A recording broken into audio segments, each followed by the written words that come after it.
தென் மாவட்டங்களில் இருந்து சென்னை வரும் பேருந்துகள் இனி கிளாம்பாக்கம் வரை மட்டுமே இயக்கப்படும் என்ற அறிவிப்பால் பேருந்து நிலையம் வெறிச்சோடி காணப்படுகிறது. இதுகுறித்த விவரங்களை செய்தியாளர் ராபர்ட்டிடம் கேட்கலாம். ராபர்ட், விவரங்கள். கண்டிப்பா சிவரஞ்சனி, தென் மாவட்டங்களிலிருந்து மற்றும் உள் மாவட்டங்களிலிருந்து சென்னை நோக்கி கிளாம்பாக்கம், தாம்பரம், கோயம்பேடு வரை பேருந்துகள் இயக்கப்பட்டு வந்தது. ஏற்கனவே சென்னையில் போக்குவரத்து நெரிசலை குறைக்கும் வகையில் தான் கிளாம்பாக்கம் பேருந்து நிலையம் அமைக்கப்பட்டது.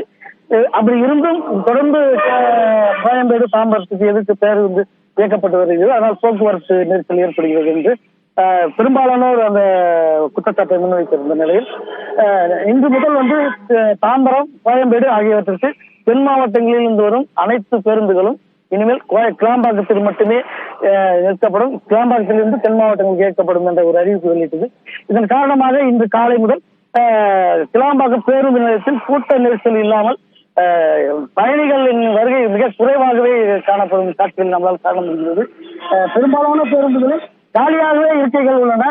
பேருந்துகள் கூட்டமே இல்லாத நிலையில் இயக்கப்படுகிறது. பேருந்து நிலையமும் கூட்டம் இல்லாத ஒரு காட்சியை தான் தற்போது காண முடிகிறது. சிவரஞ்சனி, விவரங்களை வழங்கியமைக்கு நன்றி ராபர்ட்.